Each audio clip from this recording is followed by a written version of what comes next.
आइए कथा क्रम में प्रवेश करें। अब नीम खा ली, अब रसगुल्ला खाओ। कर लियो गिरिराज नाम गिर धारी पायो है नख पे। अर्जुन को समझाते हैं अब युद्ध की घोषणा हो चुकी है, रणभूमि सज चुकी है। अब तू कह रहा है कि मैं नहीं मारूंगा, मैं नहीं लड़ूंगा। अर्जुन की स्थिति पर प्रश्न मत उठाइएगा कि भगवान युद्ध करने को कैसे कह सकते हैं। वहां की स्थिति अलग है। अर्जुन स्वयं को मानिए, और हम मेरे से लेकर के यहां बैठे हर व्यक्ति के जीवन में एक महाभारत चल रही है। हर व्यक्ति के जीवन में एक महाभारत चल रही है, और हमारी महाभारत के हम ही अर्जुन हैं। पर अर्जुन कब हैं? जब गीता साथ हो।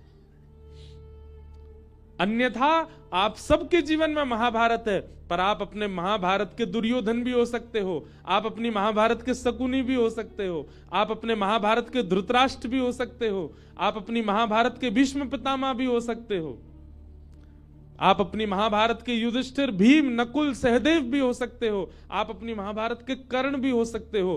पर अर्जुन तभी बनोगे जब कृष्ण साथ हो।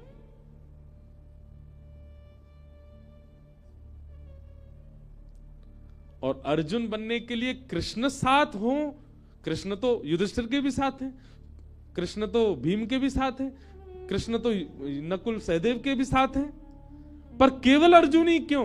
क्योंकि अर्जुन जैसा विश्वास नहीं है किसी का।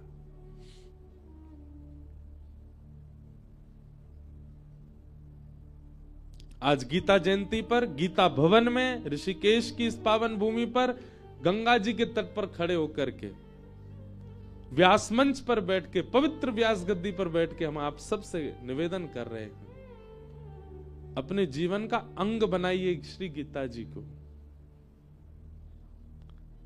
ठाकुर जी को बहुत पीड़ा होती है हम मानवों को देख करके। ठाकुर जी कहते हैं सब कुछ दे दिया फिर भी अपना कल्याण नहीं कर पा रहे ये लोग। इसलिए हमारी प्रार्थना है आज गीता जयंती पर ही श्री गीता जी को अपने जीवन का अंग बनाइए और स्वयं अर्जुन बनिएगा। अर्जुन, दो स्थिति है अर्जुन की।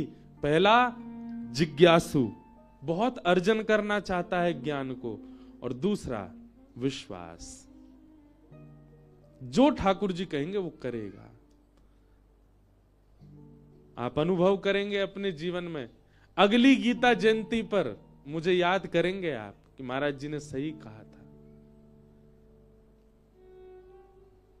श्री गीता जी ऐसी ऐसी स्थितियों से निकाल के ले जाएंगी आपको।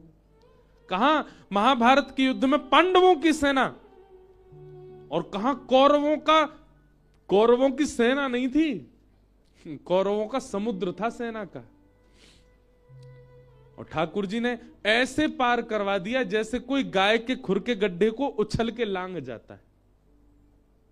ऐसे ही भैया हमारा जीवन किसी सागर से कम नहीं है। कल्याण करना है तो श्री कृष्ण के आश्रित हो जाओ। बोलो बाल कृष्ण लाल की, भक्त वत्सल भगवान की। श्री गीता जयंती महोत्सव की आप सबको शुभकामनाएं, बहुत बहुत बधाई।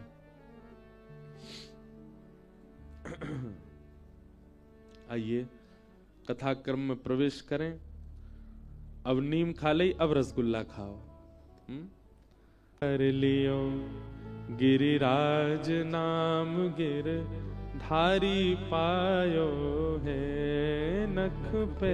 हार लियो गिरिराज नाम गिर धारी पायो है। गिरधारी पायो है नाम बनवारी पायो है। हाँ गिरधारी पायो, हारी पायो है। गिरधारी पायो है नाम बनवारी पायो है। गिरधारी पायो है नाम बनवारी नख पे धार लियो गिरिराज नाम गिरधारी पायो है नख पे धार। सब ब्रजवासीन के संग ठाकुर जी गिरिराज पूजन करवे के काजी गए। ब्रजवासी ने गिरिराज बाबा की पूजा करी। तभी नारद जी ने 56 भोग की कछु सामग्री चुराए ली और ले जाए करके इंद्र को प्रदान कर दी। लो इंद्र पाओ। इंद्र ने जैसी सामग्री पाई बोले बड़े जोर के लड्डू लाए भैया, कहां ते लाए? ये पेड़ा तो ब्रज को सो लग रहा है, कहां ते लेके आए हो? नारद जी बोले आनंद आ रहा है ना? बोले बहुत जोर को आनंद आ रहा है। इंद्र ने पूछी कहां ते लेके आए हो?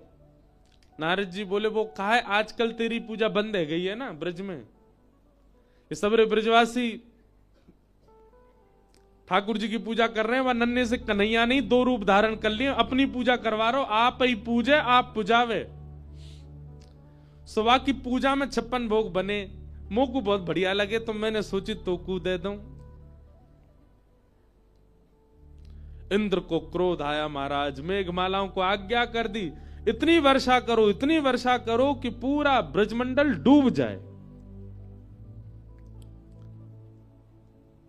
एक बात बताएं बंधुओं, ध्यान से सुनिएगा। ठाकुर जी कभी पीड़ा नहीं देते अपने वैष्णव को, चाहे वो उनके सन्मुख हो चाहे वो उनसे विमुख हो जाए।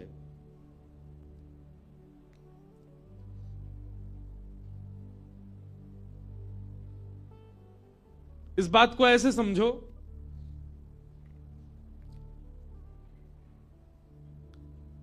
आप कहीं बैठे बैठे किसी देश के राष्ट्रपति को गरियाने लगो, खूब उल्टा सीधा बोलो गंगा जी पे बैठ करके, और किसी देश के राष्ट्रपति को खूब गालियां दो, कोई फर्क नहीं पड़ेगा। पर यहीं जहां आप रहते हो वहीं के वार्ड मेंबर को गाली दे दो, क्या होगा? घर पे आ जाएगा लड़ने, अरे ऐसे कह रहा था तू हमारे बारे में, उठवा लेंगे हम। जो वार्ड मेंबर हो बुरा नहीं मानना है, यहां कोई बैठा हो तो। बात ऐसी है कि स्थिति प्राप्त व्यक्ति को फर्क नहीं पड़ता कि आप उसकी प्रशंसा करो कि आप उसकी निंदा करो, आप उसके बारे में गलत बोलो कि आप उसके बारे में अच्छा बोलो, पर सामान्य स्थिति वाले व्यक्ति को बहुत जल्दी फर्क पड़ जाता है। लोग बाग कहते हैं दिया नहीं जलाया भगवान नाराज हो जाएंगे। काहे को होंगे नाराज?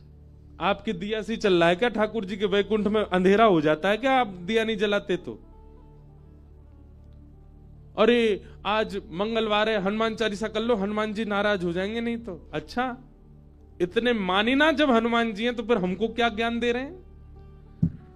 हम मानवों का स्वभाव है छोटी छोटी बातों पे रूठ जाना, बुरा मान जाना, और अपने मान की इच्छा रखना, अपनी प्रशंसा की इच्छा रखना, आदि आदि। ये सब देवताओं का गुण थोड़ा ही है। आज बृहस्पतिवार है, आज वो शनिवार है, शनि महाराज को तेल चढ़ाया आदि। ये सब कहने से देवता नाराज होते हैं, नहीं करोगे तो ऐसा हो जाएगा, ऐसा। ये सब नहीं होता। उनके गण नाराज होते हैं जो उस स्थिति में नहीं है। अब दुर्गा मैया हैं, और दुर्गा मैया तो परम सत्ता है, और परम सत्ता के नीचे ना जाने कितने गण होंगे। वे गण भले ही नाराज हो जाते हो, ठाकुर जी या देव सत्ता के लोग कभी नाराज नहीं होते। उन पर इतना समय नहीं है कि वो एक व्यक्ति से नाराज हों, में तो प्रसन्न ही रहते हैं।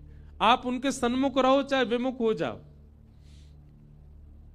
इंद्र का नाराज होना और इंद्र का वर्षा कराना इस बात को दर्शा रहा है कि इंद्र भी उस स्थिति में नहीं है।